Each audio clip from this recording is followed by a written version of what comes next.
So that is a lot of what pushes me to do the work that I do at the legislature, especially around this issue. The thought of children being forced to go into some kind of a program to erase their very identity is so painful.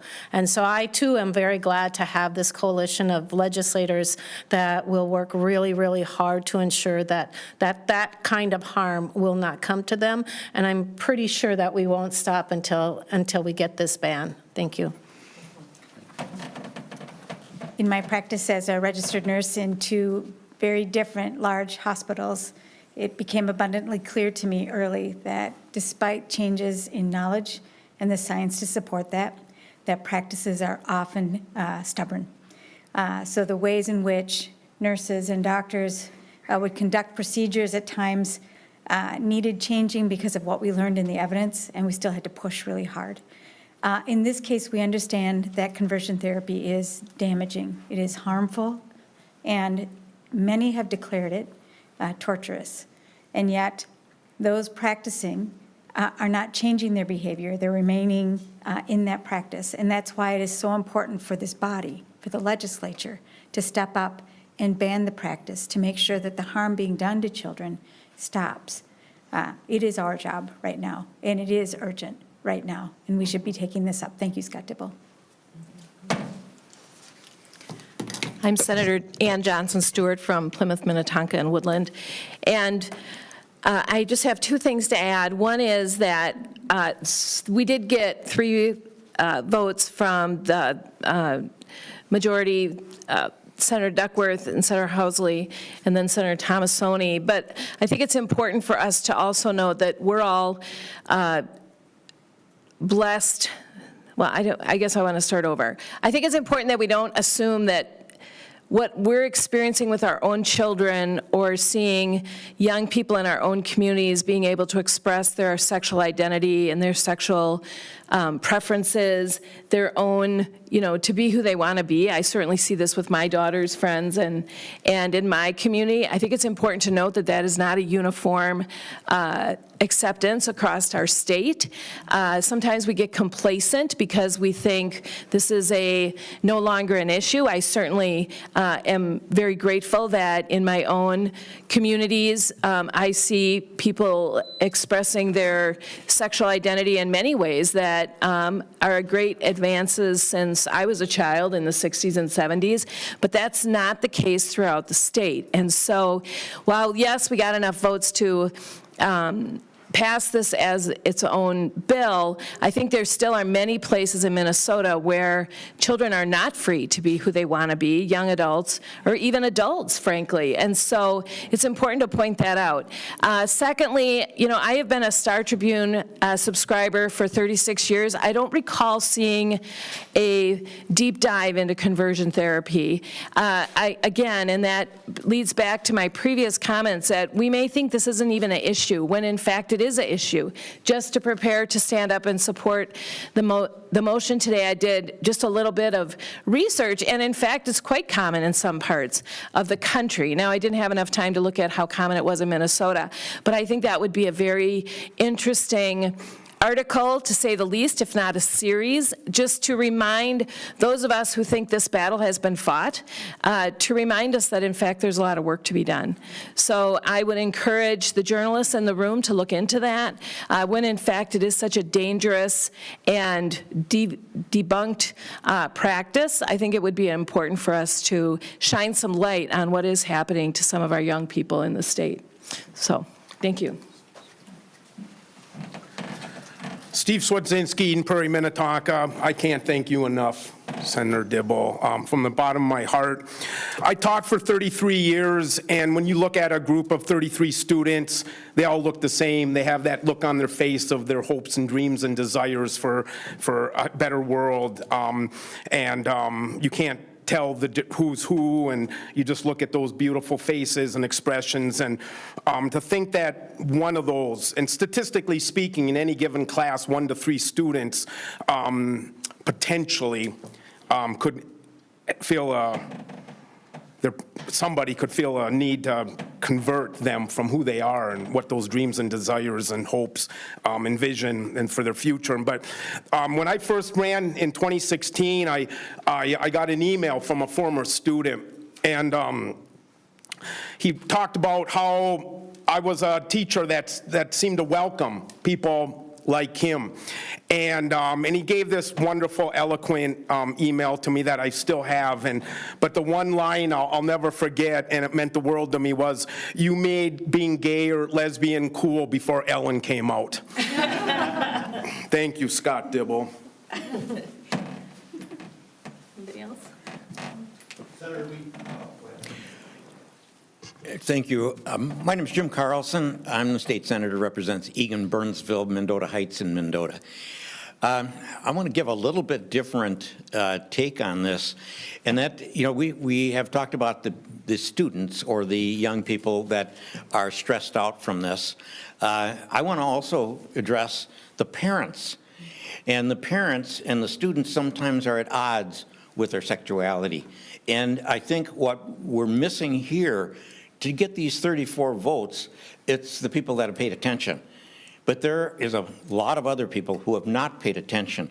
And that's one of the things that Senator Dibble was trying to do, was to bring this in front of people so that they could learn about it. And then that will take away a lot of the tension in schools, and especially for young people. My wife taught for 36 years, and she has had many students come out that are now trans, are now gay, are now very comfortable in their bodies because, as Senator Johnson Stewart says, things have progressed. When my wife started teaching, this was an absolute no-no subject. You could not discuss a gay teacher. You could not discuss a gay student without having some kind of pushback, bullying, something else, or even sometimes ending their careers. And now what we need to do is we need to get this in front of the legislative body and discuss it, because that's why we're here. We're here to evaluate tough things and take tough votes. And I cannot tell you how much I admire Senator Dibble for bringing this to the forefront and actually having the courage to bring it up for a vote. And we did get 34, which, as we all know, that's a passage if this was a bill that was being considered. But I think if we can get this in front of the legislature and actually discuss all the background, all of the statistics, and all of the actions that we could avoid, we would easily have gotten the 41 votes that we could have brought it out of the committee and onto the floor. So thank you very much, and thank you very much for covering this for the people of Minnesota. I really appreciate it. Senator, we have some new people here. Do you want to give your opening, just sort of tell why it's important? Sure. What did I say? You read that paper. So I'll just recap very, very quickly. Today I brought forward Senate File number 1871, which is the conversion therapy ban bill. A motion to withdraw it from committee, put it on the floor of the Senate, ideally then have the opportunity to debate the merits of the proposal and have a vote on the subject.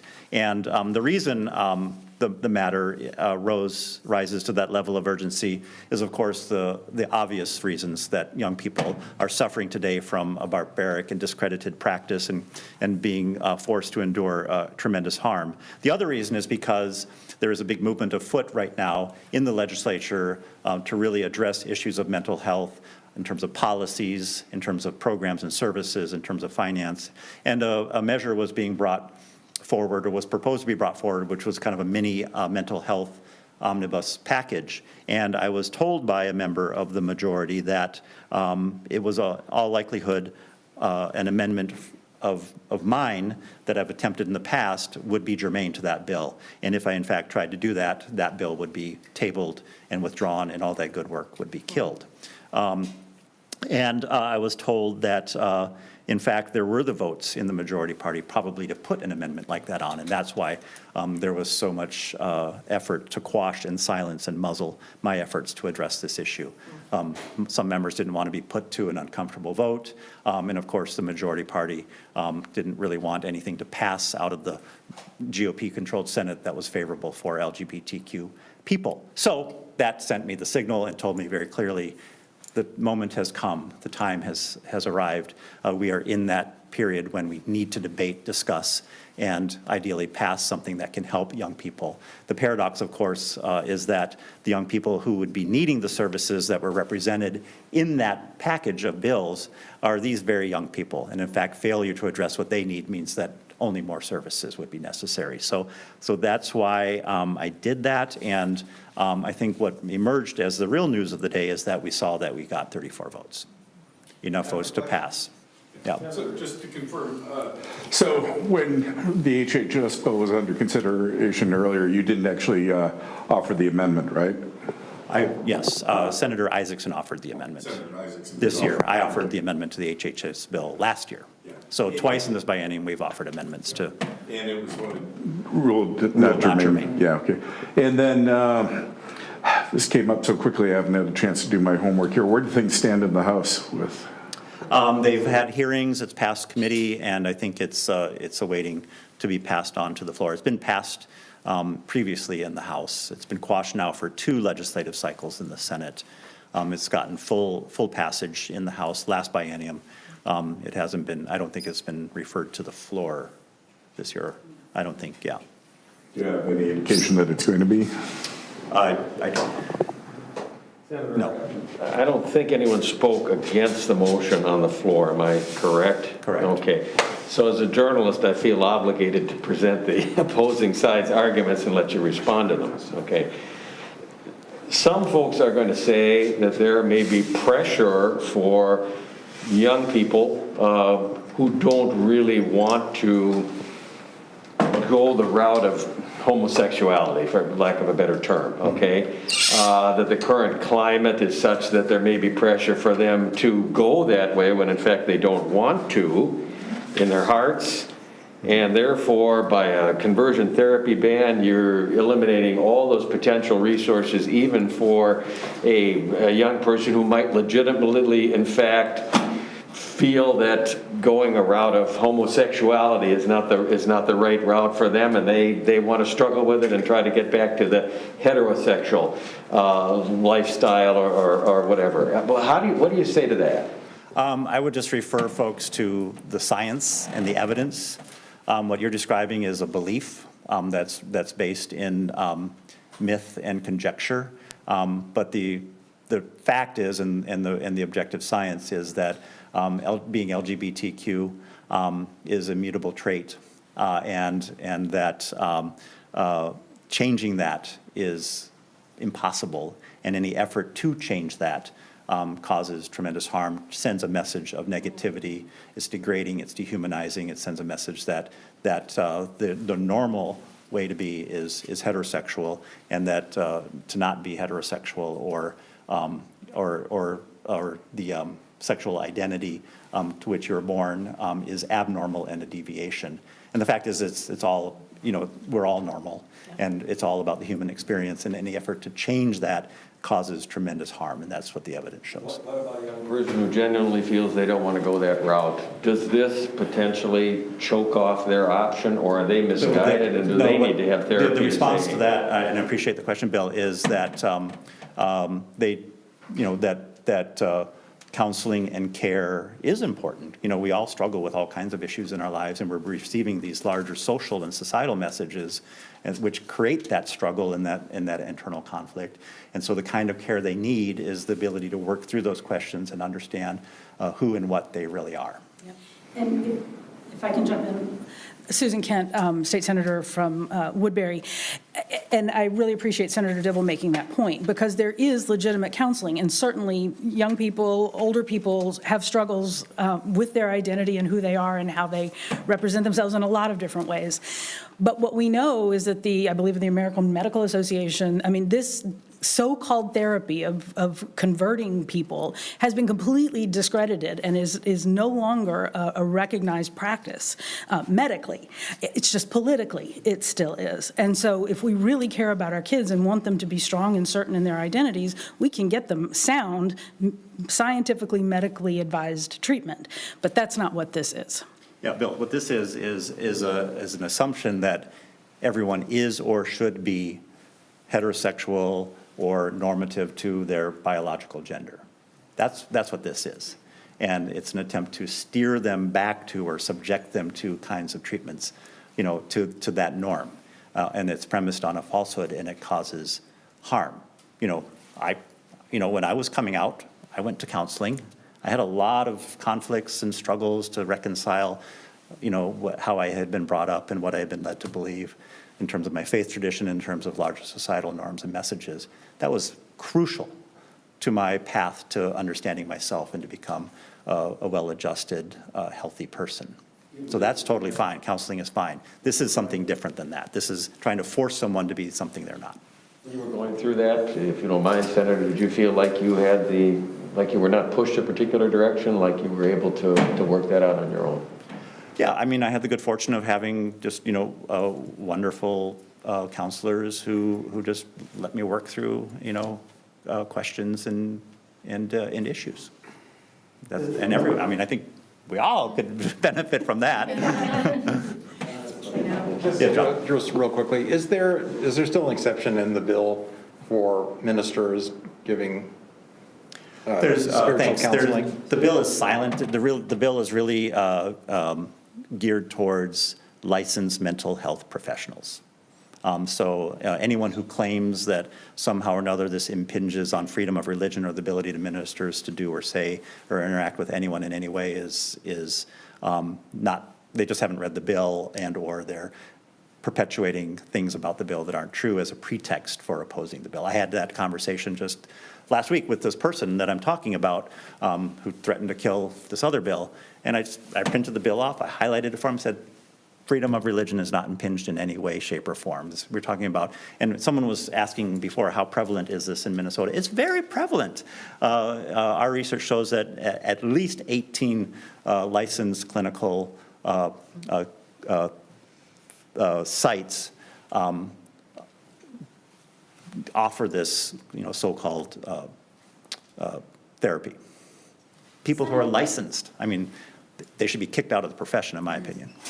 Does the outcome today change your trajectory for the next 3 days? Is there another venue by which you could bring this proposal? That's a great question. I haven't gotten to that thought yet. We have the votes. I don't know. The whole new world is opened up because now the majority cannot hide behind some pretext that that there isn't the political will and path for its passage. Do you think that if there wasn't a two-party system and people could vote their conscience and not necessarily with their party, do you think you would have had the 40 votes? I think we needed 41. Yeah, for the procedural motion. I don't know the answer to that question. That would be another 10, 10 in addition to our caucus. That might have been a little bit of a steep hill to climb to get to 41. Maybe, I don't know. I mean, I've made my theoretical list. I know of at least 5. I mean, I know a few votes that went up red who would have been green. Yeah, maybe you guys should ask them that question. Do a secret poll. And we would have passed amendments in previous years because we knew we had the votes. But there was the one floor session that I can recall when it was very close, and there were some votes by the GOP that they didn't want to take, but they did because they had to. Yeah, I mean, so in the previous biennium, I actually did get a clean amendment vote, and it failed on a strict party line vote. Literally, every single Democrat voted in favor of the amendment, every single Republican voted no, and there was tremendous regret on the part of at least several of my Republican colleagues. I mean, they had to go home and face family, and so they just did not want to be put into that position again. But we're elected to do the tough stuff, so I have no pity. All right, folks, got to get the senators back upstairs. Thank you. Thanks. I know this is quickly called, but thank you.